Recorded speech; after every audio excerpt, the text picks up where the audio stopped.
Hello hello hello students, West Bengal commerce ক্লাসে তোমাদের সবাইকে স্বাগত। আমি মনোজ সরকার, আর আজ থেকে আমরা করতে চলেছি end game one shot revision প্রত্যেকটা কমার্সের সাবজেক্টে। তাই সেটা আমাদের অ্যাকাউন্টস হোক, কস্ট ট্যাক্স হোক, বিএসটিডি হোক বা সিএলপিএ। আমাদের উচ্চ মাধ্যমিক পরীক্ষা সেমিস্টার 4 এর এক্সামিনেশন আর মাত্র হাতে গোনা কয়েকটা দিন বাকি রয়েছে। আমরা আমাদের টার্গেট 40-তে 40 টার্গেটের শেষ পর্যায়ের যুদ্ধে আমরা পৌঁছে গেছি। তাই আজ থেকে প্রত্যেকটা সাবজেক্টের আমরা শুরু করব end game one shot revision. এই সিরিজের মধ্যে আমরা প্রত্যেকটা চ্যাপ্টারের প্রত্যেকটা ইম্পর্টেন্ট টপিকস একটা ওয়ান শট রিভিশন ক্লাসের মধ্যে আমরা করব, যাতে তোমাদের এক্সামের আগে কোনো সময় নষ্ট না করে শুধুমাত্র এই একটা ভিডিও দেখলেই তোমাদের প্রত্যেকটা সাবজেক্টের কিন্তু সমস্ত কনসেপ্ট ফুল 100% রিভিশন কমপ্লিট হয়ে যাবে।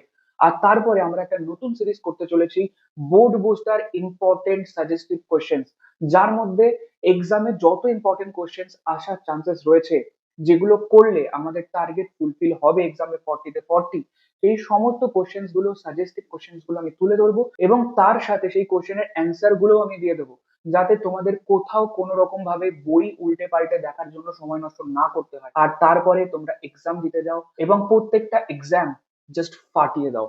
তাহলে সময় নষ্ট না করে আমরা আমাদের আজকের ক্লাস শুরু করি। আজকে আমরা যে সাবজেক্টটা শুরু করব সেটা হচ্ছে বিএসটিডি বা বিজনেস স্টাডিজ। বিজনেস স্টাডিজ এর এন্ড গেম ওয়ান শট রিভিশনের মধ্যে প্রত্যেকটা চ্যাপ্টার 1, চ্যাপ্টার 2, চ্যাপ্টার 3, টোটাল আমাদের 6টা চ্যাপ্টার রয়েছে। প্রত্যেকটা চ্যাপ্টার কিন্তু জাস্ট এই ভিডিওর মধ্যে আমরা সমস্ত কনসেপ্ট গুলোকে কভার করতে চলেছি। তো প্রথম যে চ্যাপ্টারটা রয়েছে সেই চ্যাপ্টারের নাম কি আমরা জানি, কর্মী নিয়োগ বা স্টাফিং। অর্থাৎ কর্মীদেরকে বিজনেসে কিভাবে নিয়োগ করা হয় সেই সমস্ত বিষয়গুলো কিন্তু এই চ্যাপ্টারের মধ্যে আমাদেরকে শেখানো হয়। এই চ্যাপ্টার থেকে টোটাল 7 মার্কস আসতে চলেছে। তাহলে এই চ্যাপ্টারটা আমরা 7 মার্কস এর জন্য পড়তে চলেছি। তার মধ্যে প্রথম যে টপিকটা যেটা আমাদের পড়তে হবে সেটা হচ্ছে কর্মী পদ পূরণ কাকে বলে বা ডেফিনেশন অফ স্টাফিং কাকে বলে। যে সংগঠন প্রক্রিয়ার মাধ্যমে কারবারের প্রয়োজন মতো কর্মী সংগ্রহ করা, কর্মীর প্রশিক্ষণের ব্যবস্থা করা। অর্থাৎ আমরা কি করলাম, আমার বিজনেসে বা আমার ফ্যাক্টরিতে কোনো কর্মী দরকার, লেবার দরকার, তাদেরকে আমরা সংগ্রহ করার ব্যবস্থা করব এবং তাদেরকে সংগ্রহ করার পর তাদেরকে ট্রেনিং দেবো, প্রশিক্ষণের ব্যবস্থা করব এবং মজুরি কি হবে, তাদেরকে কত টাকা পেমেন্ট করা হবে, সেই সমস্ত বিষয়গুলো আমরা কিন্তু নির্ধারণ করব। তাদের পদোন্নতি অর্থাৎ চাকরির পদোন্নতি কিভাবে হবে এবং বদলির ব্যবস্থা করা হবে যদি কোনো একটা ডিপার্টমেন্টে কেউ ভালো কাজ না করে বা অন্য কোনো ডিপার্টমেন্টে যদি কোনো একটা ভালো লোকের দরকার হয়, তাহলে কিন্তু আমরা একটা ডিপার্টমেন্ট থেকে আরেকটা ডিপার্টমেন্টে কর্মীদেরকে কিন্তু বদলির ব্যবস্থা করতে পারি। এবং কর্মী নির্বাচন, কোন কাজে কাকে দেওয়া হবে, নিয়োগ করা এবং ছাঁটাই করা। যদি দেখি কোনো একটা লেবার ভালো কাজ করছে না, তাকে কিন্তু ছাঁটাইও করতে হবে। এই সমস্ত কাজগুলোকে একসাথে আমরা বলে থাকি কর্মী পদ পূরণ বা স্টাফিং। আমি হাইলাইট করে দিয়েছি ইম্পর্টেন্ট টপিক গুলোকে, যে কর্মীদেরকে নির্বাচন করা, কাকে কাজে নেব, কর্মীদেরকে নিয়োগ করা, কাজে নিয়োগ করা হলো তাদেরকে, এবং তাদের প্রশিক্ষণের ব্যবস্থা করা, যে তারা কত ভালোভাবে সেই কাজটা করতে পারবে, তাদেরকে ট্রেনিং দেওয়া। এবং এই তিনটে কাজ যখন কমপ্লিট হবে, তখনই আমরা বলতে পারি আমাদের স্টাফিং বা কর্মী পদ পূরণ বা কর্মী নিয়োগের পূর্ণতা প্রাপ্তি হয়েছে, অর্থাৎ স্টাফিং এর কাজ কিন্তু সাকসেসফুল হলো।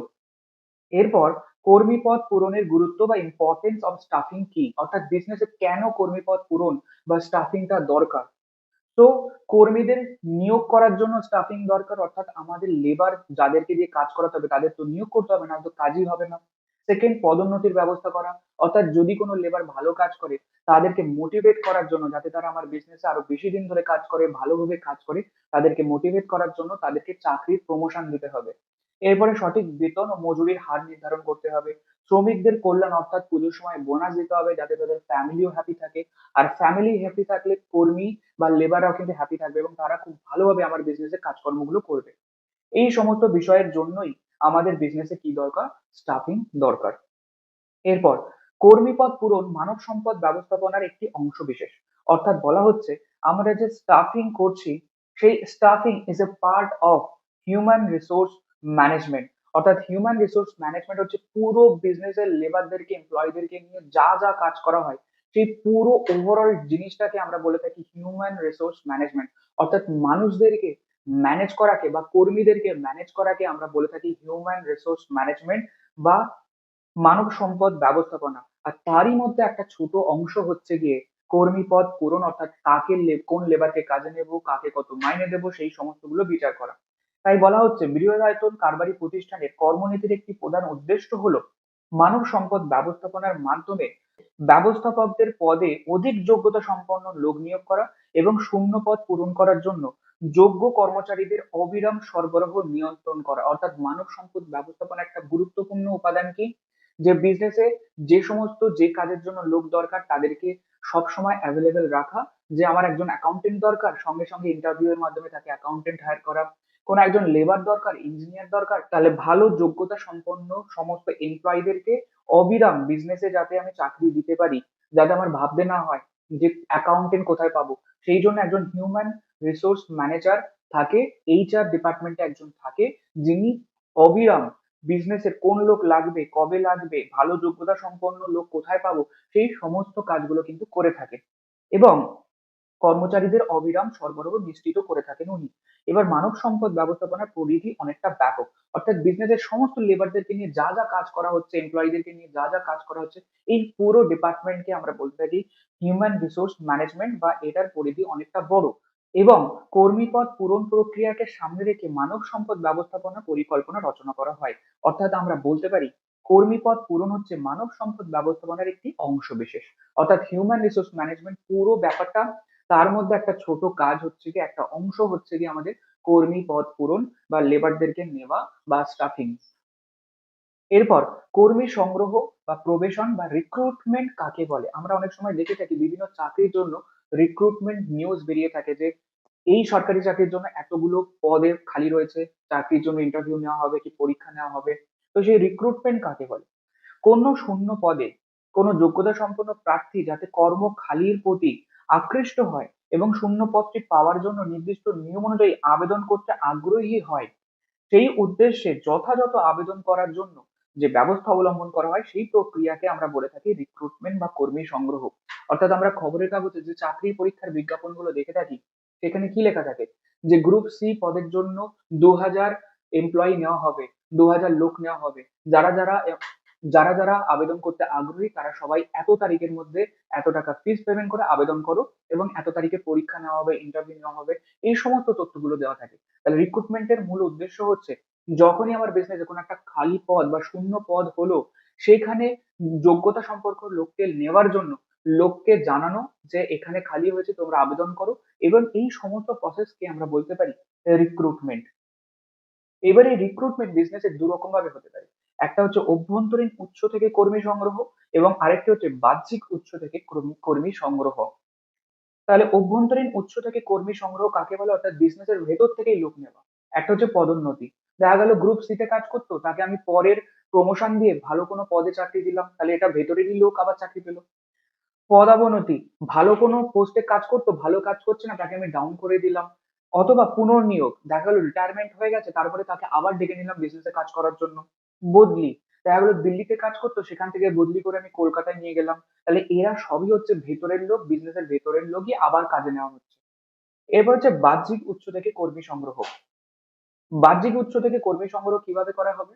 বিজ্ঞাপনের মাধ্যমে, অ্যাডভার্টাইজমেন্ট দিয়ে। তারপর হচ্ছে কর্মসংস্থান কেন্দ্র, বিভিন্ন অর্গানাইজেশন হয় যেখানে গিয়ে যদি বলি আমার বিজনেসে এই স্কিল জানা লোক লাগবে, তারা কিন্তু অ্যাডভার্টাইজমেন্ট দিয়ে আমার জন্য লোক নিয়ে আসবে।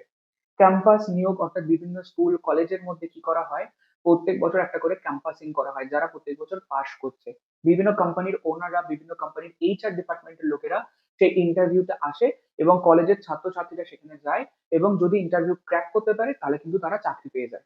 এটাকে বলা হয় ক্যাম্পাস নিয়োগ। এরপর কর্মী নির্বাচন বা স্টাফ সিলেকশন কাকে বলে? উপযুক্ত পদের জন্য যোগ্যতম প্রার্থীকে বেছে নেওয়ার কাজই হলো কর্মী নির্বাচন। তাহলে আমি রিক্রুটমেন্টের জন্য অ্যাডভার্টাইজমেন্ট দিলাম, লোকেরা আমার কাছে এলো, ইন্টারভিউ দিচ্ছে, তার মধ্যে থেকে সঠিক যোগ্যতা সম্পন্ন ব্যক্তিকে, আমার কাজের জন্য যে সুইটেবল তাকে নিয়োগ করাকে, তাকে নির্বাচন করাকে আমরা বলবো স্টাফ সিলেকশন বা কর্মী নির্বাচন। এরপরের প্রশ্ন দেখো, কর্মী নির্বাচন এবং কর্মী সংগ্রহের মধ্যে পার্থক্য।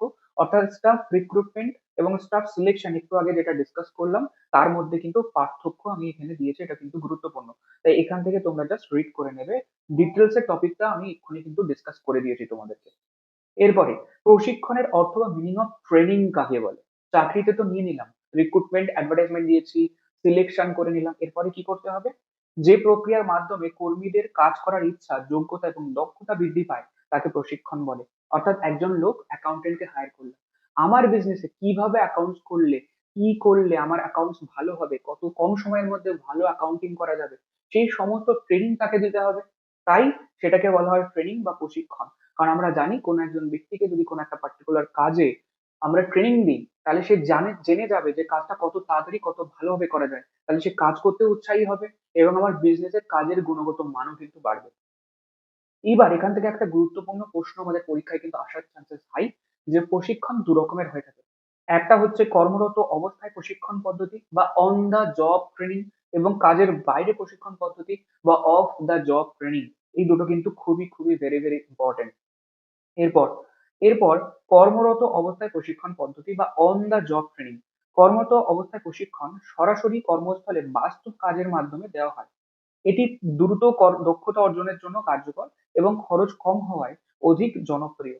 অর্থাৎ আমি একজন কাউকে আমার বিজনেসে হায়ার করলাম কাজ করার জন্য, এবং সেখানে কাজ করতে করতেই তাকে শিখিয়ে দিচ্ছি যে কিভাবে কাজ করতে হবে, তাহলে এটা কিন্তু অনেক বেশি খরচা কম হবে এবং সহজে সে কাজটা শিখতে পারবে। এবার কর্মরত অবস্থায় প্রশিক্ষণের বিভিন্ন পদ্ধতিগুলি নিচে আলোচনা করা হয়েছে। একটা হচ্ছে কোচিং এর মাধ্যমে দেওয়া যেতে পারে। কাজের আবর্তন পদ্ধতি, দেখা গেল আজকে যে লেবারটা বোতল ম্যানুফ্যাকচারিং কোম্পানিতে বোতলের লেবেলিং করছে, কালকে তাকে মুক্তি লাগানোর দায়িত্ব দেওয়া হলো, পরশুদিন তাকে মেশিন অফ অন করার দায়িত্ব দেওয়া হলো। এরকম ভাবে বিভিন্ন লেবারদেরকে রোটেট করিয়ে করিয়ে সমস্ত কাজের কিন্তু ট্রেনিং দেওয়া যেতে পারে।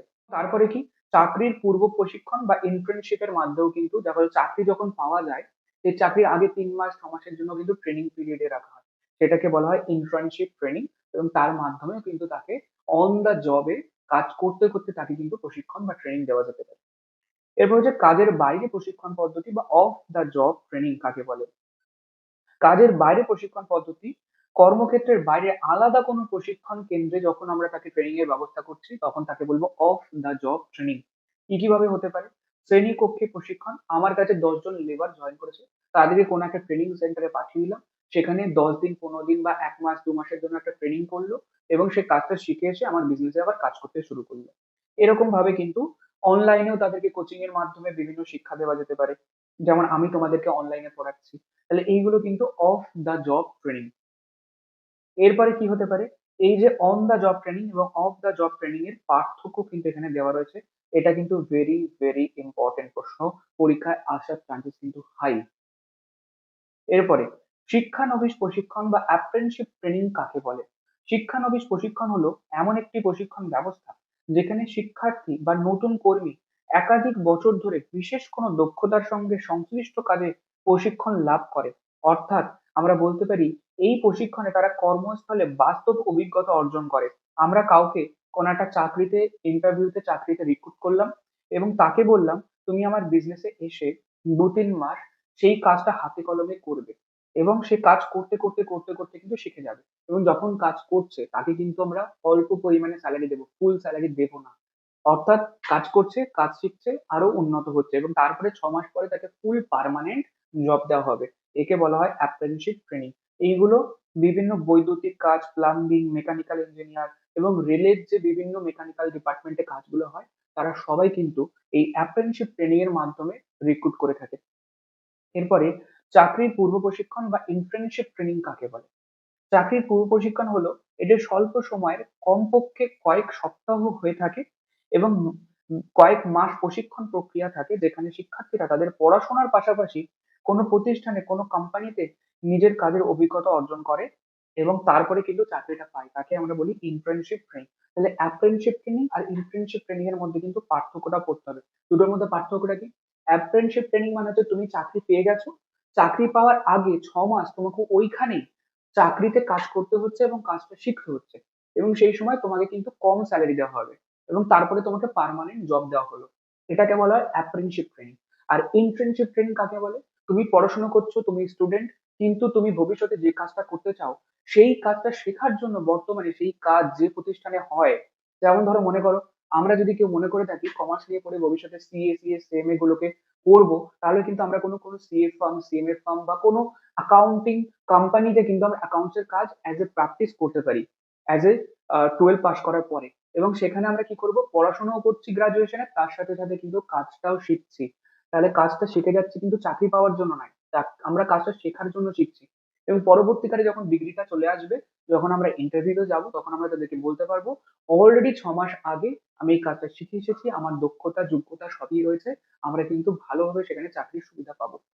তাহলে পড়াশোনার সাথে সাথে যদি আমরা ট্রেনিং নিই তাকে বলবো ইন্টার্নশিপ ট্রেনিং, এবং চাকরি পাওয়ার পর, চাকরি পাওয়া জয়েন করার আগে যদি কিছু ট্রেনিং নিই তাকে বলবো অ্যাপ্রেন্টিসশিপ ট্রেনিং।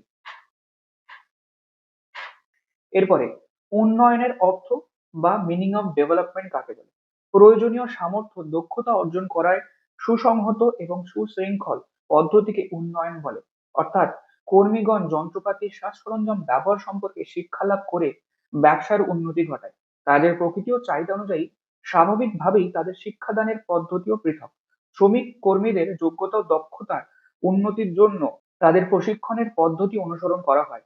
ফলে কর্মীগণ দক্ষতার সঙ্গে সঙ্গে যে কোনো সমস্যার সমাধান করে এবং ব্যবসার কিন্তু উন্নয়ন ঘটায়। অর্থাৎ ডেভেলপমেন্ট শুধুমাত্র হাতে কলমে হয় না, ডেভেলপমেন্ট মোরালও হয়। অর্থাৎ তোমাকে মানসিক ভাবেও তোমাকে উন্নত করা হচ্ছে। আমরা যেটাকে ট্রেনিং বলি, ট্রেনিং এর ক্ষেত্রে কি হয়? ট্রেনিং এর ক্ষেত্রে শুধুমাত্র তোমার পড়াশোনা করা শেখানো হচ্ছে বা হাতে কলমে তোমার কাজটা শেখানো হচ্ছে। আর ডেভেলপমেন্টের মধ্যে তোমাকে কাজটাও শেখানো হচ্ছে, আবার তোমাকে ইন্সপায়ার্ডও করা হচ্ছে যে কিভাবে তুমি উদ্বুদ্ধ হতে পারো এবং কাজ করার প্রতি তোমার যাতে উৎসাহ বাড়ে, তাকে আমরা বলে থাকি ডেভেলপমেন্ট। তাহলে উন্নয়নের ধারণাকে যদি আমরা বিশ্লেষণ করি, উন্নয়নের প্রকৃত ধারণা হলো কর্মীগণ যন্ত্রপাতি ও সাজ সরঞ্জামের ব্যবহার সম্পর্কে শিক্ষা লাভ করে ব্যবসার উন্নতি ঘটানো। উন্নয়নের মাধ্যমে কর্মীদের অনেক দায়িত্বশীল ও কঠিন পরিস্থিতি মোকাবেলা করতে সমর্থ করা হয়। কর্মীদের ওপর অর্পিত কর্ম সম্পর্কে ধারণা প্রদান করলে তাদের কর্মদক্ষতা বৃদ্ধি পাবে। অর্থাৎ ডেভেলপমেন্ট কথার অর্থ হচ্ছে তোমাকে কাজ জানার সাথে সাথে তোমাকে মানসিকভাবে উদ্বুদ্ধ করা হচ্ছে যাতে কঠিন পরিস্থিতিতে তুমি কাজটা ভালোভাবে করতে পারো। দেখো, প্রশিক্ষণ আর উন্নয়নের মধ্যে পার্থক্যটা আমাদেরকে বুঝতে হবে। ট্রেনিং এবং ডেভেলপমেন্ট, যে প্রক্রিয়ার মাধ্যমে কর্মীদের কাজ করার ইচ্ছা যোগ্যতা দক্ষতা বৃদ্ধি পায় তাদেরকে প্রশিক্ষণ বা ট্রেনিং বলে। আর উন্নয়ন প্রয়োজনীয় সামর্থ্য দক্ষতা অর্জন করার সুসংহত এবং সুশৃঙ্খল পদ্ধতিকে উন্নয়ন বা ডেভেলপমেন্ট বলে। অর্থাৎ ট্রেনিং মানে হচ্ছে তুমি যে কাজটা শিখছো সেটাকে আমরা বলছি ট্রেনিং। কিভাবে শেখালে তোমার কাজটা ভালোভাবে শিখতে পারবে, তোমার মানসিকতাও আরো উন্নত হবে কাজের প্রতি, সেই সমস্ত প্রক্রিয়াকে, সেই পদ্ধতিকে আমরা বলে থাকি উন্নয়ন বা ডেভেলপমেন্ট। প্রশিক্ষণের প্রকৃত অর্থ হলো কর্মীদের প্রযুক্তিগত জ্ঞান ও দক্ষতা বৃদ্ধি করা। আর উন্নয়নের প্রকৃত অর্থ হলো কর্মীগণ যন্ত্রপাতি ও সাজ সরঞ্জামের ব্যবহার সম্পর্কে শিক্ষা লাভ করে এবং ব্যবসার উন্নতি ঘটায়। কর্মীরা যাতে কাজ সম্পর্কে অবহিত হয় তার ব্যবস্থা করা হচ্ছে ট্রেনিং এর কাজ। উন্নয়নের মাধ্যমে কর্মীরা অনেক দায়িত্বশীল ও কঠিন পরিস্থিতি মোকাবিলা করতে সমর্থ হয়। অর্থাৎ তাদের মানসিক ডেভেলপমেন্টটা বেশি জোর দেওয়া হয় ডেভেলপমেন্টের জন্য। প্রশিক্ষণের পরিধি সীমাবদ্ধ। অর্থাৎ তুমি কোনো একটা কাজ, ধরো মনে করো তোমাকে আমরা ডেবিট ক্রেডিট শেখাচ্ছি, ডেবিট ক্রেডিটের রুলসটা শিখিয়ে দিলাম, তুমি ডেবিট ক্রেডিট শিখে গেলে, এটা কিন্তু তোমার ট্রেনিং। কিন্তু ডেবিট ক্রেডিট শেখালাম, কিভাবে অ্যাকাউন্টস করতে হয়, কি কি পরিস্থিতিতে তোমাকে ডেবিট ক্রেডিট ঠিকভাবে করতে পারবে, অ্যাকাউন্টস কিভাবে করতে পারবে সঠিকভাবে, সেই সমস্ত গুলোকে শিখিয়ে তোমাকে মানসিক ভাবে স্বাবলম্বী করে তোলাটাও কিন্তু আমাদের ডেভেলপমেন্টের পার্ট। ঠিক আছে? এই জন্য বলা হচ্ছে ডেভেলপমেন্টের পরিধি অনেক বিস্তৃত, অনেক ওয়াইড। এরপরে প্রশিক্ষণ একটি স্বল্পকালীন প্রক্রিয়া, বাট উন্নয়ন বা ডেভেলপমেন্ট একটি দীর্ঘকালীন প্রক্রিয়া।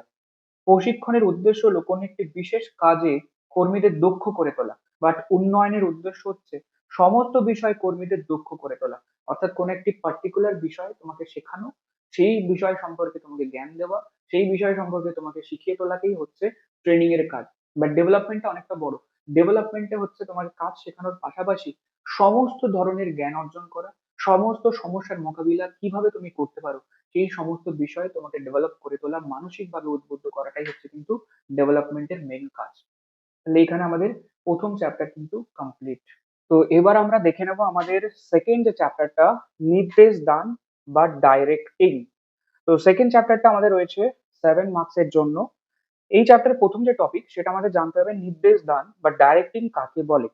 নির্দেশনা হলো ব্যবস্থাপনার একটি গুরুত্বপূর্ণ কার্যাবলী যার মাধ্যমে ব্যবস্থাপকগণ কর্মীদের প্রেরণা দেন, নেতৃত্ব প্রদান করেন এবং যোগাযোগ স্থাপন করে সঠিকভাবে কাজ সম্পাদনে সহায়তা করে। ব্যবস্থাপনা প্রক্রিয়ার প্রাণ কেন্দ্র হলো নির্দেশ দান।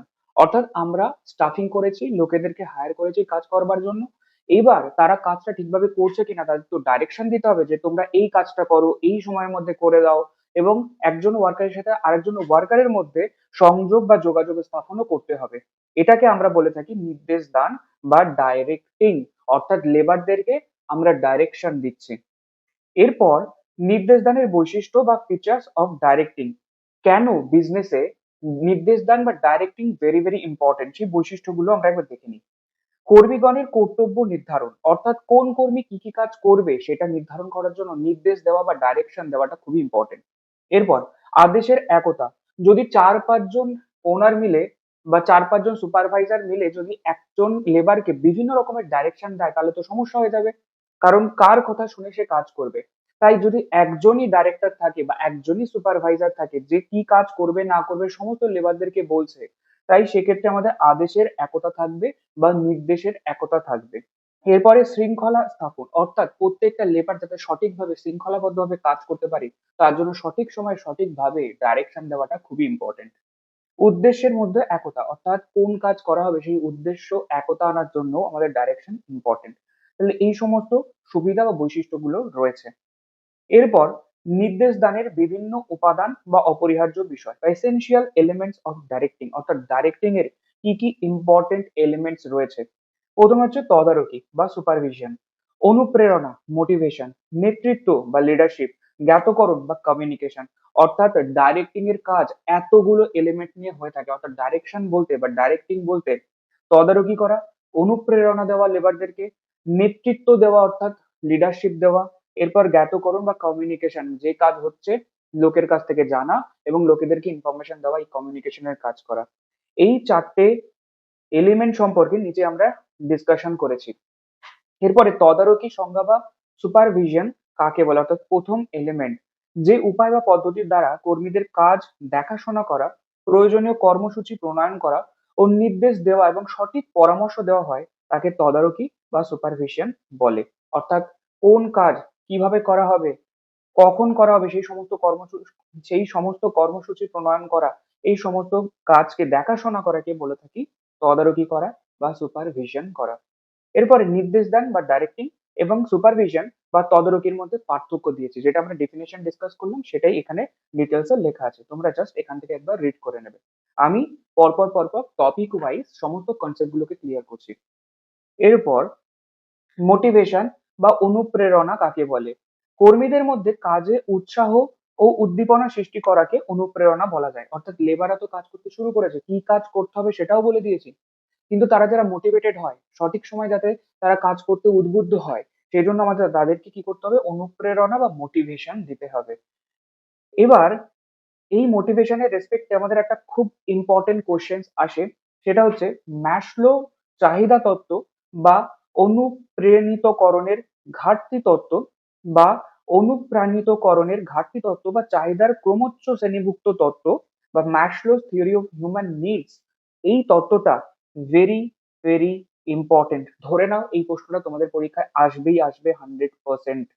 ঠিক আছে, তো দেখে নিই আমরা ম্যাসলো ব্যবস্থাপনাবিদ উনি কিভাবে চাহিদা তত্ত্বটি ডিসকাশন করেছেন। উনি বলছেন মানুষ একজন অভাবী প্রাণী, তার একটি প্রয়োজন পূর্ণ হলে তৎক্ষণাৎ অপর একটি প্রয়োজন দেখা দেয়। দেখা গেল ছোটবেলায় আমার ইচ্ছা ছিল সাইকেল কিনবার, যেই মা সাইকেল কিনে দিল একটু বড় হলাম বাইক কিনবার ইচ্ছা জাগলো, যেই বাইক কিনলাম তারপরে মনে হচ্ছে একটা আমরা 4 হুইলার কার কিনি। এরকম ভাবে মানুষের ইচ্ছা ক্রমাগত বাড়তেই থাকে, কোনোদিন শেষ হয় না। এই প্রক্রিয়া সীমাহীনভাবে চলতে থাকে।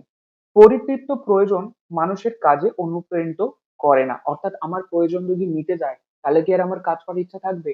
তাই মানুষের অভাব যত অসীম, তাই মানুষের ইচ্ছাটাও অনেক অসীম এবং তার কাজ করার অনুপ্রেরণা দেওয়াটাও অসীম ভাবেই চলতে থাকবে। এবার তাই অনুপ্রেরণার স্তর স্তরানুসারে চাহিদা তত্ত্বের প্রবর্তক ম্যাসলো মানুষের প্রয়োজনগুলিকে দুটি পর্যায়ে ভাগ করেছেন।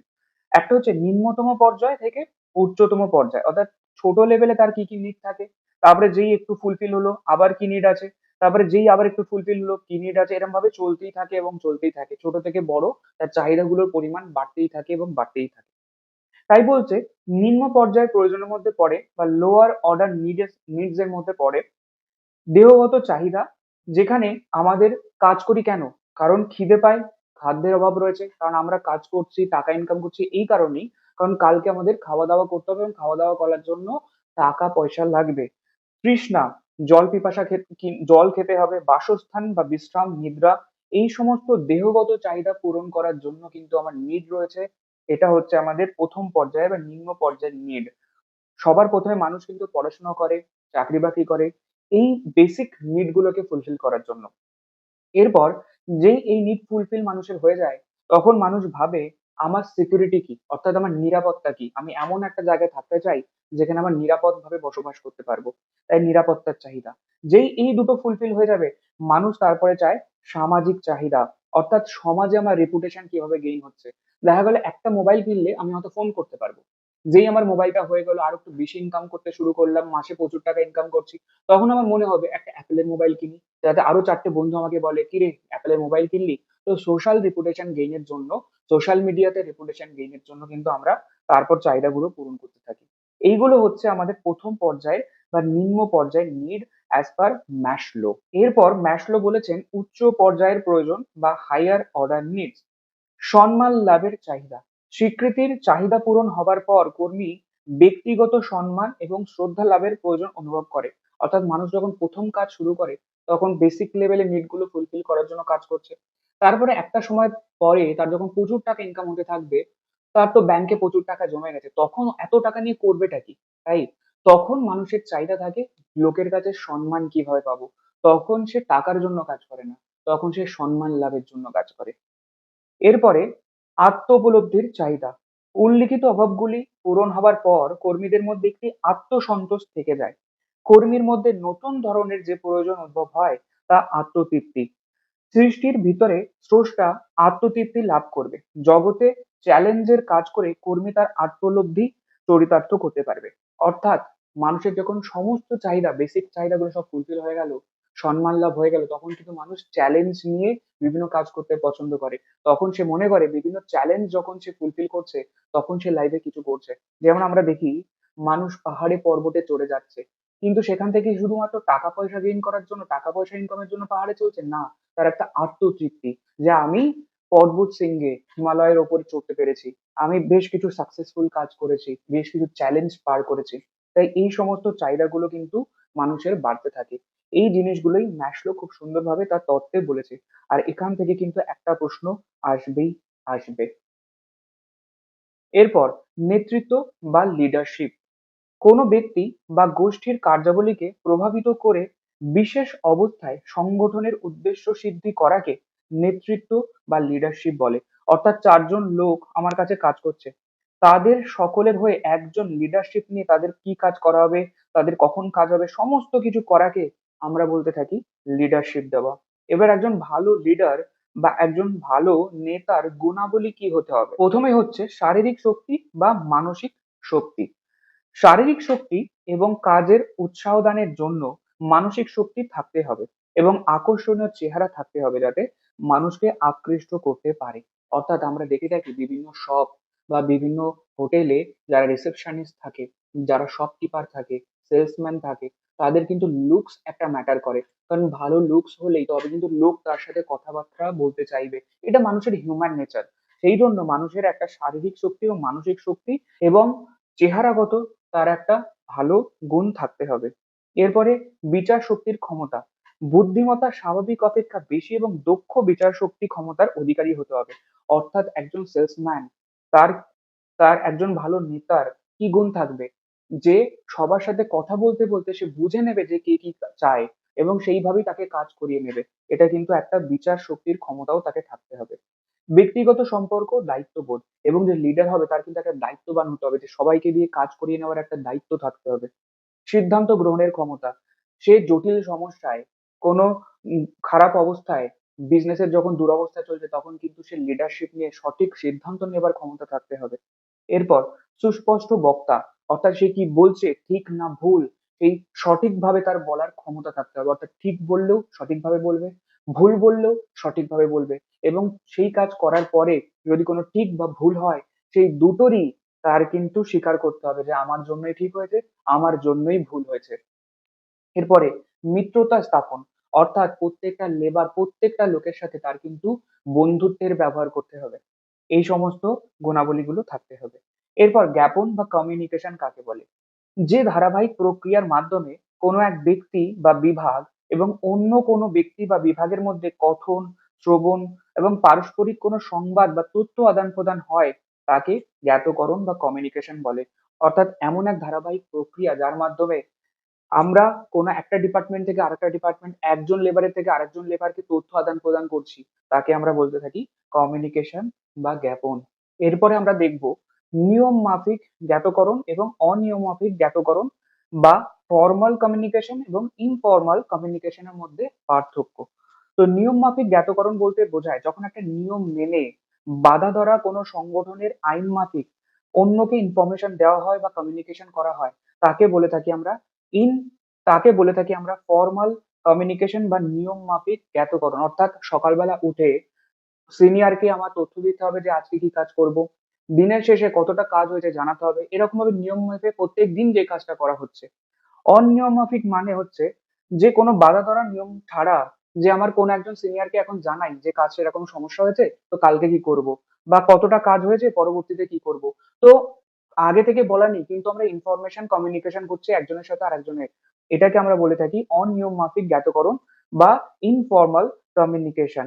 গুরুত্ব: নিয়ম মাফিক জ্ঞাতকরণের গুরুত্ব মর্যাদা বিশেষ গুরুত্ব পায়। অনিয়ম মাফিক জ্ঞাতকরণ ব্যক্তির সঙ্গে ব্যক্তির সম্পর্ক বেশি গুরুত্ব পায়। অর্থাৎ এরপর এরপর পরিকল্পনা: এইরূপ জ্ঞাতকরণ পূর্ব পরিকল্পিত হয়ে থাকে এবং অনিয়ম মাফিক জ্ঞাতকরণ পূর্ব নির্ধারিত পথ অগ্রসর হয় না। তাহলে এই সমস্ত পার্থক্যগুলো কিন্তু রয়েছে। এর সাথে সাথে আমাদের সেকেন্ড চ্যাপ্টারও কিন্তু কমপ্লিট হয়ে গেল। এবার আমরা দেখি আমাদের যে থার্ড চ্যাপ্টার, কন্ট্রোলিং বা নিয়ন্ত্রণ, এই চ্যাপ্টার থেকে আমাদের কিন্তু 5 মার্কস আসতে চলেছে। সবার আগে দেখবো নিয়ন্ত্রণ বা কন্ট্রোলিং বা কন্ট্রোল কাকে বলে। কোনো সংগঠনে গৃহীত পরিকল্পনার ভিত্তিতে কার্য পরিচালিত হচ্ছে কিনা তার তুলনামূলক মূল্যায়ন, ঠিকমতো কাজ সম্পাদিত না হলে তার কারণ অনুসন্ধান এবং ত্রুটি বিচ্যুতি থাকলে তার নির্ধারণ এবং প্রতিকারের ব্যবস্থা অবলম্বনের প্রক্রিয়াকে আমরা বলে থাকি নিয়ন্ত্রণ। অর্থাৎ কাজ শুরু হয়েছে, কাজ করা হচ্ছে, ঠিকভাবে কাজ হচ্ছে কিনা, কাজ না হলে কেন হচ্ছে না এবং সেটা প্রতিকারের ব্যবস্থা করা, এই পুরো কাজগুলোকে বলা হয় কন্ট্রোল করা বা নিয়ন্ত্রণ করা। নিয়ন্ত্রণের গুরুত্ব: কার্য সম্পাদনের বাহন, অর্থাৎ কাজটা সঠিকভাবে পরিচালিত করে নিয়ে যাবার সঠিক বাহন হচ্ছে গিয়ে নিয়ন্ত্রণ। কারণ সঠিকভাবে যদি আমরা কন্ট্রোল বা নিয়ন্ত্রণ করতে না পারি, তাহলে কিন্তু কেউ কাজই করবে না। এরপরে সংযোগ সাধনের সুযোগ, অর্থাৎ একজন লেবারের সাথে আরেকজন লেবারের কমিউনিকেশন কিন্তু কন্ট্রোলের মাধ্যমে করা যেতে পারে। নিয়মানুবর্তিতা ও শৃঙ্খলা রক্ষা, অর্থাৎ আমি কোন একজন লেবারকে বলেছিলাম কালকে সকাল 10টার মধ্যে আমার 10টা প্রোডাক্ট ম্যানুফ্যাকচার করে দিতে হবে, সেটা সঠিকভাবে করার জন্য, শৃঙ্খলা বজায় রাখার জন্য কিন্তু আমার কন্ট্রোল করাটা দরকার। দায়িত্ব সচেতনতা, অর্থাৎ প্রত্যেকের মধ্যে দায়িত্ববোধ অর্থাৎ প্রত্যেকের মধ্যে দায়িত্ববোধ জাগিয়ে তোলার জন্য কিন্তু কন্ট্রোল করাটা দরকার। এই সমস্ত আমাদের গুরুত্বগুলো রয়েছে কন্ট্রোলের। এরপর পরিকল্পনা অর্থাৎ প্ল্যানিং এবং কন্ট্রোল বা নিয়ন্ত্রণের মধ্যে পার্থক্য কি? পরিকল্পনা হলো বিভিন্ন বিষয়ের নির্বাচন এবং আকাঙ্ক্ষিত লক্ষ্য পূরণের জন্য ভবিষ্যতের অনুমান সাপেক্ষ প্রস্তাব গ্রহণ। অর্থাৎ ভবিষ্যতে কি কাজ করা হবে, কখন করা হবে, এই বিষয়ে আলোচনা করে একটা ড্রাফট বানানোকেই কিন্তু আমরা পরিকল্পনা বা প্ল্যানিং বলে থাকি। কিন্তু নিয়ন্ত্রণ হচ্ছে পরিকল্পনাকে অনুসরণ করে, অর্থাৎ পরিকল্পনা করার পর তাকে অনুসরণ করে নির্দেশ অনুযায়ী কার্য সম্পাদন হচ্ছে কিনা তা যাচাই করাটাকে আমরা বলে থাকি কন্ট্রোল বা নিয়ন্ত্রণ।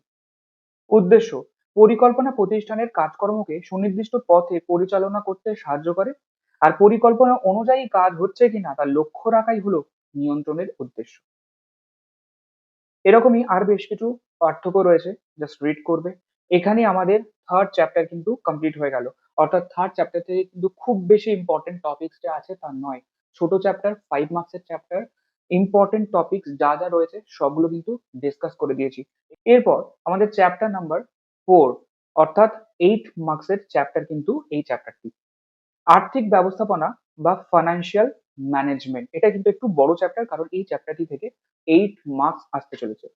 সবার আগে দেখে নিই যে ফাইন্যান্সিয়াল ম্যানেজমেন্ট বা আর্থিক ব্যবস্থাপনা কাকে বলে।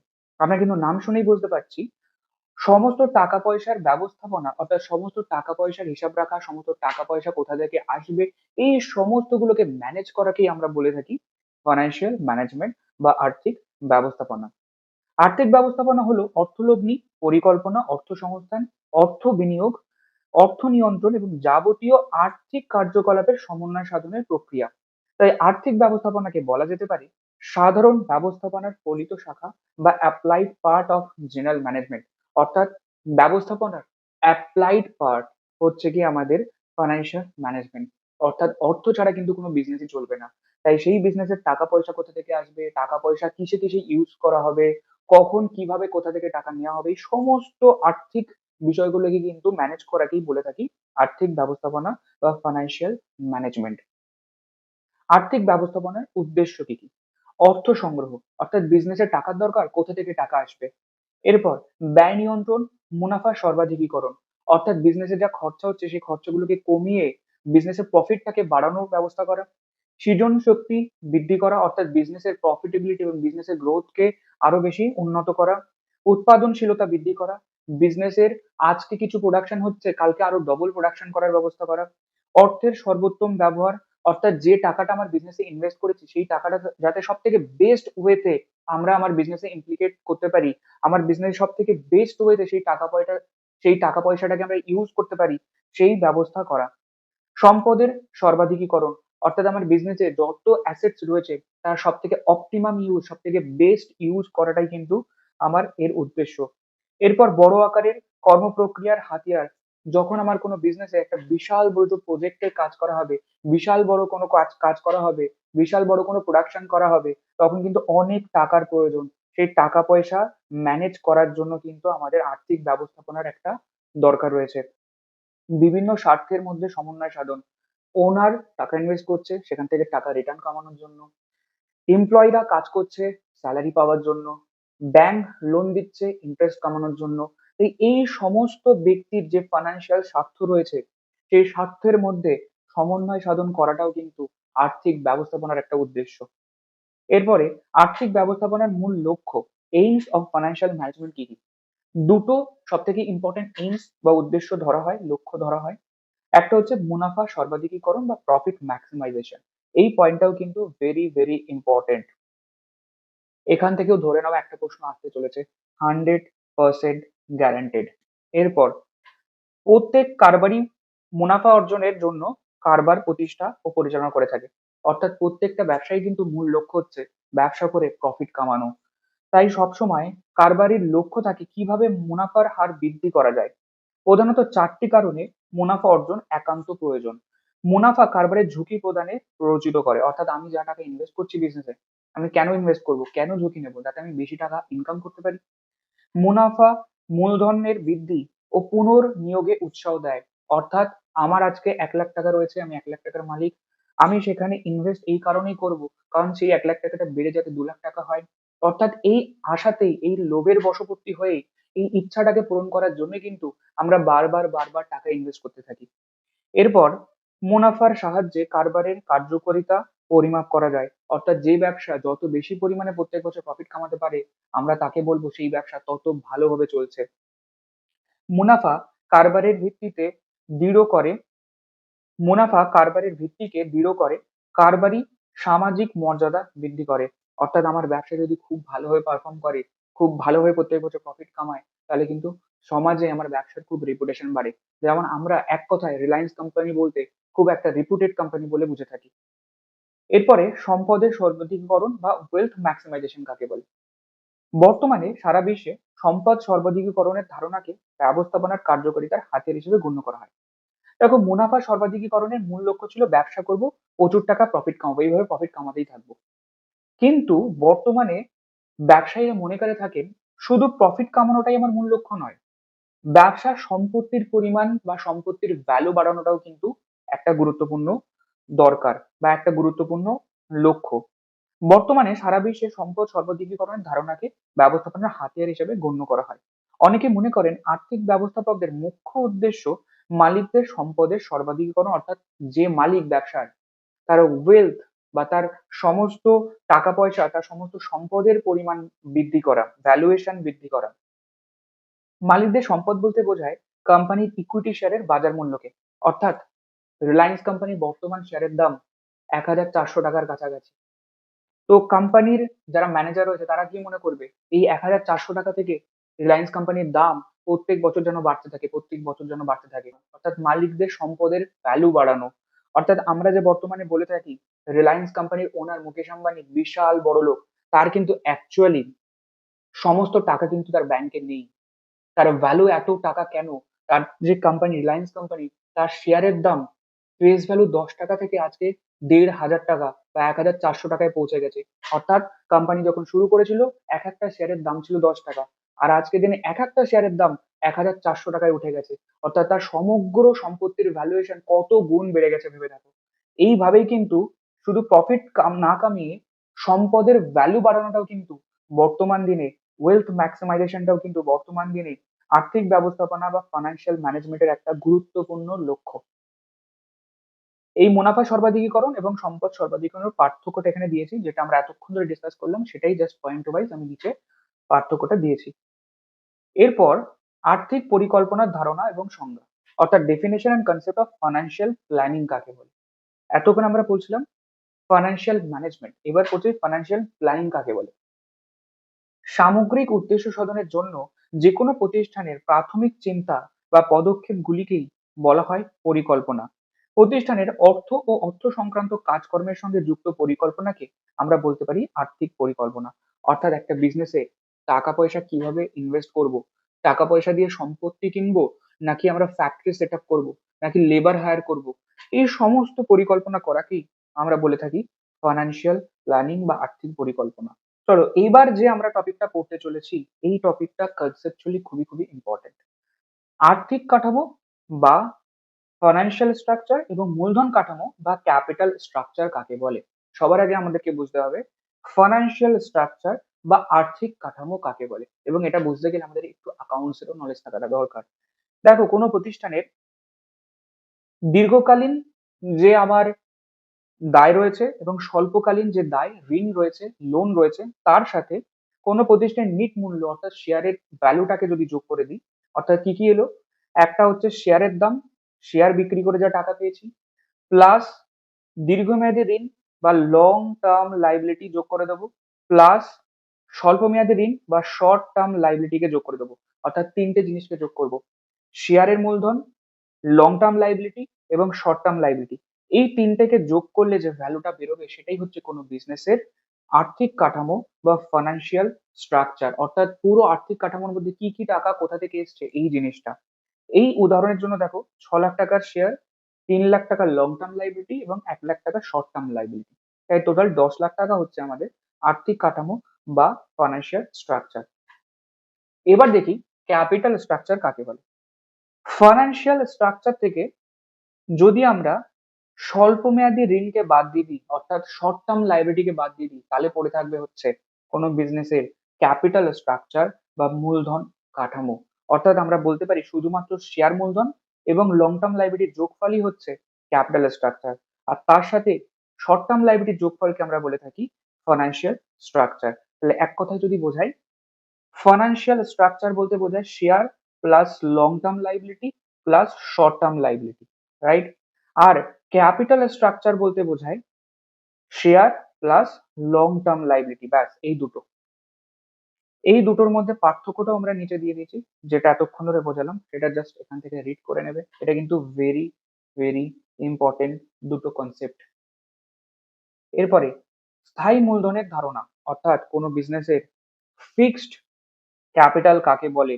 যে মূলধন একবার ব্যবহারেই নিঃশেষিত হয়ে যায় না, অনেক বছর ধরে থাকে, সেই ধরনের সম্পত্তিকে বা সেই ধরনের টাকা পয়সাকে আমরা বলতে থাকি ফিক্সড ক্যাপিটাল বা স্থায়ী মূলধন। এক কথায় বলা যায় যে মূলধন স্থির অথবা দীর্ঘস্থায়ী সম্পত্তিতে নিয়োজিত হয় তাকে বলে থাকি স্থায়ী মূলধন। যেমন আমরা বলতে পারি আমরা কোনো জমি কিনেছি, বাড়ি কিনেছি, যন্ত্রপাতি কিনেছি, এই সমস্ত সম্পত্তিগুলো কিন্তু অনেক বছর ধরে আমার ব্যবসায় থাকবে। তাই এই ধরনের টাকা পয়সাকে আমরা বলতে পারি, এই ধরনের সম্পত্তিকে আমরা বলতে পারি ফিক্সড ক্যাপিটাল। স্থায়ী মূলধন এবং কার্যকরী মূলধন, ফিক্সড ক্যাপিটাল এবং ওয়ার্কিং ক্যাপিটালের মধ্যে পার্থক্য কি। কারবারে স্থায়ী সম্পত্তিতে যে মূলধন বিনিয়োগ করা হয় তাকে বলে থাকে স্থায়ী মূলধন বা ফিক্সড ক্যাপিটাল। যেমন কোনো জমি কিনেছি, বাড়ি কিনেছি, এবং চলতি সম্পত্তি থেকে চলতি দেনা পরিশোধ করার পর যে মূলধন অবশিষ্ট থাকে তাকে কিন্তু কার্যকরী মূলধন বা ওয়ার্কিং ক্যাপিটাল বলে। এটা কিন্তু আমরা সেমিস্টার 3 অ্যাকাউন্টস এর মধ্যে পড়েছিলাম রেশিও চ্যাপ্টারের মধ্যে।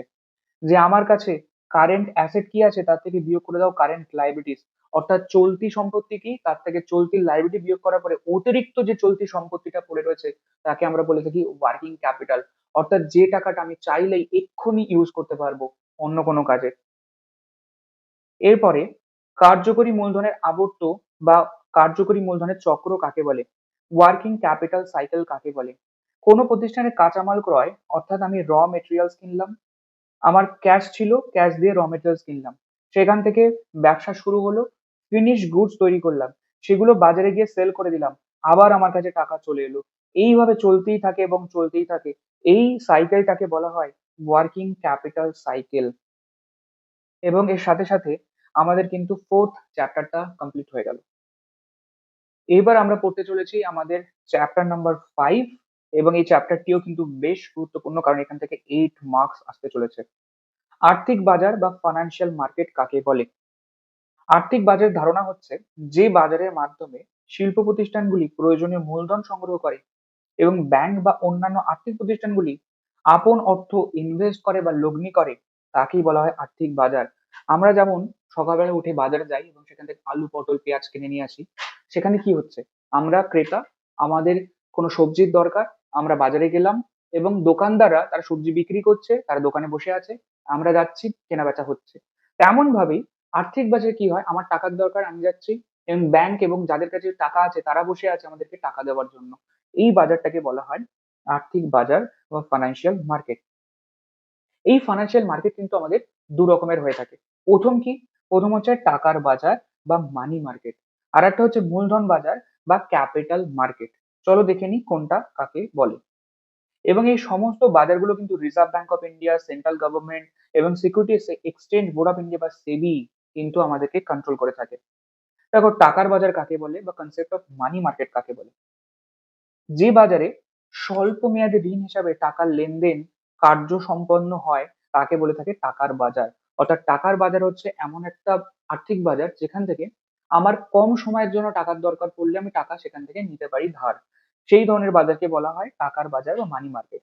এই টাকার বাজার থেকে কি কি জিনিস পাওয়া যেতে পারে এবং কি কি জিনিসের মাধ্যমে ট্রানজাকশন হয়ে থাকে, বাণিজ্যিক হুন্ডি বা বিল অফ এক্সচেঞ্জ, প্রতিশ্রুতিপত্র বা প্রমিসারি নোটের মাধ্যমে, সরকারি ঋণপত্র বা গভর্নমেন্ট বন্ডস, এগুলোর মাধ্যমে কিন্তু টাকা পয়সা একজন আরেকজনকে ট্রান্সফার করা হয় এবং শর্ট টার্মের জন্য, কম সময়ের জন্য, স্বল্প মেয়াদের জন্য কিন্তু ঋণ দেওয়া হয়।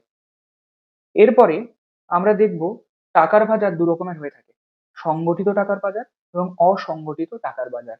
অর্থাৎ সরকার যে টাকার বাজারটাকে কন্ট্রোল করছে, রেগুলেট করছে, তাকে বলবো সংগঠিত। আর অসংগঠিত মানে যেখানে কোনো আইন মেনে চলছে না। টাকার বাজারে যে সমস্ত ক্ষেত্রগুলি সুনির্দিষ্ট আইন দ্বারা পরিচালিত হয় তাকে সংগঠিত টাকার বাজার বলে, এবং টাকার বাজার যে অংশ কেন্দ্রীয় আইন এবং রিজার্ভ ব্যাংকের নিয়ন্ত্রণে নয় তাকে অসংগঠিত টাকার বাজার বলে। যেমন কি, বাণিজ্যিক ব্যাংক, যে বিভিন্ন ব্যাংক রয়েছে, সমবায় ব্যাংক রয়েছে, জমি উন্নয়ন ব্যাংক রয়েছে, তারা কি করে, আমরা যাচ্ছি ব্যাংকে, 2 মাসের জন্য টাকার দরকার, লোন নিচ্ছি। অর্থাৎ ব্যাংক কিন্তু Reserve Bank of India control করে থাকে। কিন্তু আমার টাকার দরকার, আমি আমার বন্ধুকে বললাম যে আমাকে একটু 2 মাসের জন্য টাকা ধার দে, সেটাও কিন্তু 2 মাসের জন্য টাকা দিল, কিন্তু সেটা কিন্তু গভর্নমেন্ট কোনো রেগুলেশন করছে না, তাই এদেরকে বলা হয় অসংগঠিত টাকার বাজার। এরপর ক্যাপিটাল মার্কেট বা মূলধনের বাজার কাকে বলে, যে বাজার থেকে শিল্প, ব্যবসা বাণিজ্যের জন্য দীর্ঘমেয়াদী মূলধন সংগৃহীত হয় তাকে বলা হয় মূলধনের বাজার বা ক্যাপিটাল মার্কেট। অর্থাৎ মূলধনের বাজার কিন্তু অনেক বড় বাজার, যেখান থেকে অনেক বেশি পরিমাণে টাকা ধার নেওয়া যায় এবং অনেক বছরের জন্য। মূলধনের বাজার এবং টাকার বাজারের মধ্যে পার্থক্য কি, মূলধনের বাজার থেকে শিল্প, ব্যবসা বাণিজ্যের জন্য দীর্ঘমেয়াদী ঋণ পাওয়া যায় এবং টাকার বাজার থেকে শিল্প, ব্যবসা বাণিজ্যের জন্য স্বল্প মেয়াদী মূলধন বা ঋণ পাওয়া যায়। এই সমস্ত পার্থক্যগুলো ডিসকাস করলাম, জাস্ট ওয়েট করবে। এরপর নতুন বিলি বাজার আর শেয়ার বাজারের মধ্যে পার্থক্য কি, what is the difference between new share market বা new issue market and share market. দেখো, নতুন বিলি বাজারকে আমরা আরেকটা নামেও ডাকি প্রাথমিক বাজার বা প্রাইমারি মার্কেট। শেয়ার বাজারকে আমরা গৌণ বাজার বা সেকেন্ডারি মার্কেটও বলে থাকি। যখন কোনো কোম্পানি বা যখন কোনো বিজনেস তার শেয়ারটাকে প্রথমবারের জন্য শেয়ার বাজারে ছাড়ছে বা লোকের কাছে বিক্রি করছে এবং লোকেরা সেই শেয়ার কিনে ইনভেস্ট করছে, অর্থাৎ আমার টাকার দরকার, আমি আমার কোম্পানির শেয়ার বিক্রি করছি প্রথমবারের জন্য এবং লোকেরা আমার কোম্পানিতে ইনভেস্ট করছে এবং আমার কাছে টাকা আসছে, ধার আসছে, তাই সেই কাজটাকে বলবো আমরা প্রাথমিক বাজার বা নতুন বিলি বাজার। নতুন করে বিলি করা হচ্ছে, তাই একে বলা হয় নতুন বিলি বাজার। আর একবার শেয়ার মার্কেটে শেয়ার লঞ্চ করার পর সেই শেয়ার কিন্তু অনেকবার কেনা বেচা হতেই থাকে, চলতেই থাকে প্রত্যেকটা মোমেন্টে। তাই সেটাকে আমরা বলে থাকি গৌণ বাজার বা শেয়ার বাজার। অর্থাৎ শেয়ার বাজার কিন্তু দু রকমের। প্রথমবার যখন শেয়ার বিক্রি করা হয়, যেমন আমরা বর্তমানে শুনে থাকি আইপিও বা ইনিশিয়াল পাবলিক অফার, সেটা কিন্তু নতুন বিলি বাজারের পার্ট। আবার আইপিও আনার পর সেই শেয়ার যখন আমরা শেয়ার মার্কেট থেকে কিনছি, সেটাই কিন্তু আমরা গৌণ বাজার বা শেয়ার বাজার নামে পরিচিত। এরপর ডিমেটেরিয়ালাইজেশন বা ডিম্যাট কাকে বলে? দেখো, শেয়ার বাজারে বহুল প্রচলিত একটা ওয়ার্ড হচ্ছে ডিম্যাট, যেটা ডিমেটেরিয়ালাইজেশন কথা থেকে এসেছে। ডিমেটেরিয়ালাইজেশন কথার অর্থ হচ্ছে গিয়ে তোমার যে শেয়ার গুলো বিক্রি হবে সেটা একটা ডিজিটাল অ্যাকাউন্টের মধ্যে বিক্রি হবে। যেমন আমাদের টাকা পয়সা জমা রাখার জন্য একটা ব্যাংক অ্যাকাউন্ট হয়, তেমনই শেয়ার মার্কেটে ইনভেস্ট করার জন্য বা শেয়ার গুলোকে রাখার জন্য কিন্তু একটা অ্যাকাউন্ট হয়, যেটাকে আমরা বলে থাকি ডিম্যাট অ্যাকাউন্ট। এবং সেই ডিম্যাট অ্যাকাউন্ট কিন্তু ডিজিটালি বা বৈদ্যুতিন মাধ্যমে হয়ে থাকে বা ডিপোজিটারির মাধ্যমে কিন্তু হয়ে থাকে। এরপর ডিজিটালাইজেশন বা ডিজিটালাইজেশন অ্যাকাউন্ট বা ডিমেটেরিয়ালাইজেশন বা ডিম্যাটের প্রধান সুবিধাগুলো কি কি? অর্থাৎ ডিম্যাট অ্যাকাউন্ট খুলে আমার লাভটা কি হচ্ছে? খুব দ্রুত, আমি এক্ষুনি শেয়ার বিক্রি করতে চাই, আমার অ্যাকাউন্ট থেকে অন্যের অ্যাকাউন্টে বিক্রি হয়ে যাচ্ছে, কোনো ঝামেলাই নেই। কম খরচ এবং কম সময়, আমি ডিম্যাট থেকে ডিম্যাটে অন্য কাউকে শেয়ার বিক্রি করতে পারছি, যাতে আমার কাগজ কলমের সমস্যা হচ্ছে না, স্ট্যাম্প ডিউটি লাগছে না, তাই আমার খরচা কম হচ্ছে। দালালি হ্রাস, অর্থাৎ অন্যকে ব্রোকারেজ দিতে হচ্ছে না, মিডল ম্যানকে, আমার অ্যাকাউন্ট থেকে অন্যকে ডাইরেক্টলি বিক্রি করতে পারছি। স্ট্যাম্প ডিউটি কম, অর্থাৎ কেনা বেচার জন্য কোনো এক্সট্রা কোনো স্ট্যাম্প ডিউটি লাগছে না। জটিল সমস্যা এড়ানো যায়, আমি যাকে বিক্রি করতে চাই সঙ্গে সঙ্গে বিক্রি করে দিচ্ছে শেয়ার মার্কেটের মধ্যে, তাই জটিল সমস্যা, কেনা বেচায় কোনো সমস্যা নেই।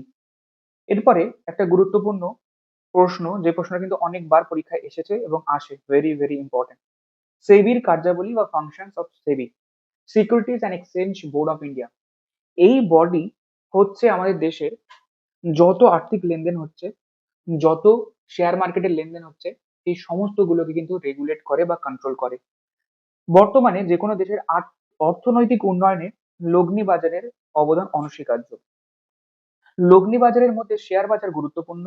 শেয়ার বাজারকে নিয়ন্ত্রণ করার জন্যই সেবির প্রতিষ্ঠা করা হয়েছে। অর্থাৎ সেবি হচ্ছে এমন একটা প্রতিষ্ঠান যে সমস্ত শেয়ার মার্কেটকে কন্ট্রোল করছে বা রেগুলেট করছে। শেয়ার বাজারের নিয়ন্ত্রণ, সেবি কি করে থাকে? সমস্ত শেয়ার বাজারের কার্যকলাপকে নিয়ন্ত্রণ করে থাকে। নথিবদ্ধ সংক্রান্ত কাজ, অর্থাৎ শেয়ার কেনা বেচা, শেয়ার কোথায় যাচ্ছে, সেই সমস্ত নথি সংক্রান্ত কাজও কিন্তু সেবি করে থাকে। মিউচুয়াল ফান্ডের কাজ নিয়ন্ত্রণ, আমরা বর্তমানে যে মিউচুয়াল ফান্ডে টাকা ইনভেস্ট করে থাকি, সেই সমস্ত কার্যকলাপ কিন্তু সেবি নিয়ন্ত্রণ করে থাকে। অনৈতিক কাজ প্রতিরোধ, লগ্নিবাজের তছরূপ এবং অসৎভাবে ব্যবসা করার প্রচেষ্টাকে সেবি কিন্তু রেগুলেট করে থাকে। তুমি যদি শেয়ার মার্কেটে কোনো ২ নম্বরি করতে যাও, ঘাপলাবাজি করতে যাও, এবং তুমি যদি শেয়ার মার্কেটে কোনো ঘাপলাবাজি করো, সেই সমস্ত ফ্রড গুলোকে কিন্তু সেবি রেগুলেট করে থাকে। যেমন আমরা শুনেছিলাম হর্ষদ মেহতা স্ক্যাম করেছিল, সেই স্ক্যাম গুলোকে কিন্তু সেবি ধরেছিল। গবেষণা সংক্রান্ত কাজ, লগ্নি বাজারের গবেষণা সংক্রান্ত কাজ করাও কিন্তু সেবির কাজের মধ্যে পড়ে।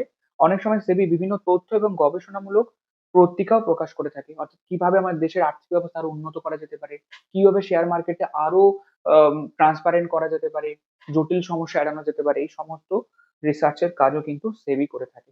এবং এর সাথে সাথে আমাদের ইম্পর্টেন্ট একটা চ্যাপ্টার কিন্তু কমপ্লিট হলো। এরপর আমাদের চ্যাপ্টার 6 এবং লাস্ট চ্যাপ্টার সেমিস্টার 4 এর, এই চ্যাপ্টারটা কিন্তু মাত্র 5 মার্কসের চ্যাপ্টার। বিপণন ব্যবস্থাপনা, প্রসার ও বিজ্ঞাপন, marketing management, promotion and advertisement. এই চ্যাপ্টারের মধ্যে দুটো টপিক আমরা পড়তে চলেছি, প্রমোশন কাকে বলে এবং অ্যাডভার্টাইজমেন্ট কাকে বলে। দেখো, প্রমোশন কাকে বলে বা প্রসার কাকে বলে? বিজ্ঞানসম্মত উন্নত মানের যোগাযোগ ব্যবস্থার মাধ্যমে ক্রেতা সাধারণের কাছে পণ্য সম্পর্কে সমস্ত তথ্য পরিবেশন করার কাজকে আমরা বলে থাকি প্রসার বা সম্প্রসারণ বা প্রমোশন। অর্থাৎ আমি ধরুন পড়াচ্ছি ওয়েস্ট বেঙ্গল কমার্স ক্লাসেস, তো লোকের কাছে যদি আমি পৌঁছতে না পারি, তাহলে লোকেরা আমাকে চিনবে কিভাবে? তাই আমি কি করতে পারি? ফেসবুক, ইনস্টাগ্রাম, হোয়াটসঅ্যাপ এবং ইউটিউবের মধ্যে কিন্তু আমি আমার ক্লাস দিতে পারি, লোকের সাথে কথা বলতে পারি, লোকের কাছে আমি পোস্টার প্রমোশন করতে পারি। অর্থাৎ আমি যে পড়াই, এটা লোককে জানানোটাই কিন্তু প্রমোশনের পার্ট।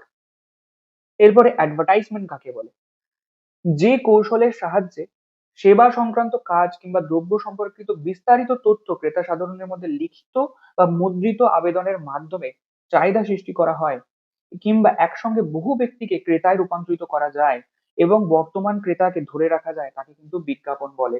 যেমন আমি খবরের কাগজের মধ্যে আমার পড়ানো সম্পর্কে হেডলাইন দিয়ে কত টাকা মাইনে নেব, কিভাবে পড়াবো, কখন কখন ক্লাস দেওয়া হবে, রেকর্ডেড ক্লাস দেবো কিনা, পিডিএফ দেবো কিনা, এই সমস্ত তথ্যগুলোকে লোককে জানিয়ে লোককে আমার কাছে স্টুডেন্টে কনভার্ট করার সমস্ত কাজকে আমরা বলে থাকি অ্যাডভার্টাইজমেন্ট। এরপরে বিক্রয় বিদ্যার অর্থ ও সংজ্ঞা, meaning and definition of salesmanship কাকে বলে। আমি তো পড়াচ্ছি, এটা আমার বিজনেস, কিন্তু আমার হয়ে আরেকজন লোককে আমি হায়ার করতে পারি যে আমার পড়ানোটাকে প্রমোট করবে, লোকের কাছে তুলে ধরবে, যাতে লোকেরা আমার কাছ থেকে পড়তে আগ্রহী হয়, আমার পড়া যদি তাদের ভালো লেগে থাকে। বিজ্ঞাপন ও প্রচার ছাড়া সম্ভাব্য ক্রেতাদের সঙ্গে যোগাযোগ স্থাপনের মাধ্যমে তাদের পণ্য ক্রয় উদ্বুদ্ধ করার প্রচেষ্টাকে বিক্রয় কলা বা বিক্রয় বিদ্যা বা সেলসম্যানশিপ বলে। অর্থাৎ একজন ব্যক্তি দেখা গেল স্কুলের সামনে সামনে গেল এবং সেখানে স্টুডেন্টদেরকে বোঝাচ্ছে যে মনোজিৎ সরকার স্যার কমার্স পড়ান, ওনার ভিডিও ইউটিউবে অ্যাভেলেবেল আছে, তোমরা দেখতে পারো এবং তোমাদের যদি ভালো লাগে তোমরা স্যারের কাছে ক্লাস নিতে পারো, অথবা তোমার যে রেগুলার ক্লাসগুলো ইউটিউবে আপলোড করা সেগুলো তোমরা দেখতে পারো। এই সমস্ত তথ্য দিয়ে তাদেরকে জানানোটাকে কিন্তু বলা হয় সেলসম্যানশিপ। এরপরে ভালো বিক্রয় কর্মীর অপরিহার্য গুণাবলী কি কি, essential qualities of good salesman. প্রথম হচ্ছে দৈহিক গুণাবলী, ফিজিক্যালি তার কি কি গুণাবলী থাকতে হবে। সুদর্শন চেহারা, ভালো দেখতে হবে, হতে হবে, কারণ ভালো দেখতে না হলে লোকে কিন্তু তার সাথে কথা বলতে চাইবে না। সুন্দর স্বাস্থ্য ও সু অভ্যাস, ভদ্রভাবে নম্রভাবে লোকের সাথে কথা বলতে হবে। এরপর কি, পরিশ্রম করার ক্ষমতা, অর্থাৎ সে কিন্তু কঠোর পরিশ্রমী হয়ে উঠতে হবে। অর্থাৎ বেশি লোক কথা বলছে মানে তার সাথে আমি কথা বলবো না, বাড়ি চলে আসবে, এমন করলে চলবে না। এরপর মার্জিত ও ভদ্র স্বভাব, ভদ্র স্বভাবের মার্জিত স্বভাবের হতে হবে, বেশি রেগে গেলে চলবে না। এরপরে মানসিক গুণাবলী, বুদ্ধিমত্তা, একজন বিক্রয় কর্মী কিন্তু ভালো বুদ্ধিমান হতে হবে, লোকের সাথে কিভাবে কথা বলবো, কিভাবে কথা বললে তারা পছন্দ করবে। ধৈর্য সহিষ্ণু, তোমার কিন্তু ধৈর্যবান হতে হবে। এরপর পেশাগত গুণাবলী, তোমার শিক্ষা থাকতে হবে, অর্থাৎ মিনিমাম একটা কোয়ালিফিকেশন থাকতে হবে। তোমাকে যে কাজটা দেওয়া হবে সেই কাজের জন্য তোমার শিক্ষিত বা প্রশিক্ষণ বা ট্রেনিং নিতে হবে। পণ্য বা সেবা সম্পর্কে জ্ঞান, অর্থাৎ তুমি যে জিনিসটা বিক্রি করতে যাচ্ছ সেই প্রোডাক্ট বা সার্ভিস সম্পর্কে তোমার কিন্তু ফুল জ্ঞান থাকতে হবে। কারণ লোকে যখন তোমাকে জিজ্ঞাসা করবে তোমাকে তো সেই উত্তরগুলো দিতে হবে, তাহলে তোমাকেও কিন্তু সেই ইনফরমেশন গুলো জানতে হবে। বিভিন্ন ভাষার জ্ঞান, দেখা গেল কেউ বাংলায় কথা বলছে তাকে বাংলায় বলবো, কেউ হিন্দিতে কথা বলছে কেউ হিন্দিতে বলবো, কেউ ইংলিশে জানতে চাইলে তাকে ইংলিশে বলবো। তাহলে সমস্ত ভাষার জ্ঞানও কিন্তু তাকে থাকতে হবে। এরপর এই যে আমরা অ্যাডভার্টাইজমেন্ট এবং সেলসম্যানশিপ পড়লাম তার মধ্যে পার্থক্যটা দিয়েছি, যেটা আমরা এতক্ষণ ডিসকাস করলাম। তারপরে আমরা দেখছি সেলস প্রমোশন কাকে বলে। বিজ্ঞাপন ও বিক্রয় বিদ্যা ছাড়া যে সকল পদ্ধতির সাহায্যে কারবারি সংস্থার বিক্রয় বৃদ্ধি পায় তাকে প্রসার বা সেলস প্রমোশন বলে থাকে। যেমন অনেক সময় দেখে থাকি 50% অফ, 28 তারিখের মধ্যে যদি অ্যাডমিশন নেওয়া হয় তাহলে 100% অফ, ফ্রিতে কোচিং দেওয়া হবে। এই সমস্ত যে অফার গুলো দেওয়া হয় সেগুলো কিন্তু আমাদের সেলস প্রমোশনের মধ্যে পড়ে বা বিক্রয় প্রসারের মধ্যে পড়ে। অ্যাডভার্টাইজমেন্ট ও বিক্রয় প্রসারের মধ্যে পার্থক্যটাও কিন্তু এখানে দেওয়া রয়েছে, জাস্ট রিড করে নেবে। এরপরে প্রচারের অর্থ বা সংজ্ঞা, meaning and definition of publicity. Publicity কাকে বলে, কোনো আদর্শ নীতি, পণ্য কিংবা বিষয় সম্পর্কে জনসাধারণকে অবহিত করানোর কাজকে আমরা বলে থাকি পাবলিসিটি বা প্রচার। যেমন বিক্রয় প্রচার হতে পারে, মাইকে মাইকে বলে বেড়াচ্ছি যে আমার দোকান উদ্বোধন হবে 28 তারিখে, তোমরা আসবে, আমার দোকানে এই জিনিস পাওয়া যায়, অর্থাৎ লোকের কাছে প্রচার করছি। ধর্মীয় প্রচার হতে পারে, অনেক সময় রাজনৈতিক প্রচার হতে, যেমন ভোটের আগে আমরা দেখে থাকি প্রত্যেকটা পার্টি মাইক লাগিয়ে সমস্ত নেতারা কিন্তু বলছে এই করব ওই করব, এই এগুলো কিন্তু প্রচার। অর্থাৎ প্রচার মানে লোককে শুধুমাত্র জানানো, আর অ্যাডভার্টাইজমেন্ট মানে কিন্তু লোককে ইনফরমেশন দিয়ে জিনিস কেনার প্রতি উৎসাহিত করা। তাই প্রচার, পাবলিসিটি এবং বিজ্ঞাপনের মধ্যেও কিন্তু পার্থক্য রয়েছে। তাহলে বিজ্ঞাপনের মূল উদ্দেশ্য দেখো বিক্রয় বৃদ্ধি করা, মুনাফা অর্জন করা, কিন্তু পাবলিসিটির মূল উদ্দেশ্য কিন্তু মুনাফা অর্জন করা নয়, লোককে ইনফরমেশন দেওয়া।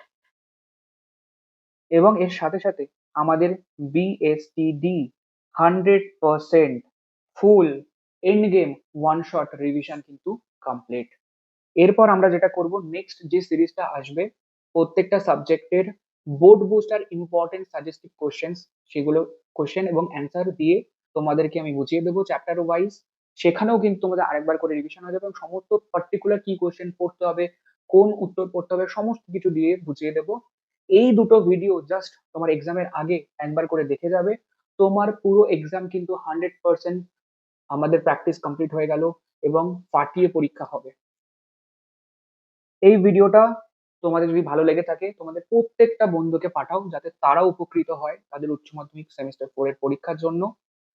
আজকের ভিডিও এই পর্যন্তই থাকছে। আর তোমাদের সাথে দেখা হচ্ছে পরবর্তী ক্লাসে। তো থ্যাংক ইউ সো মাচ।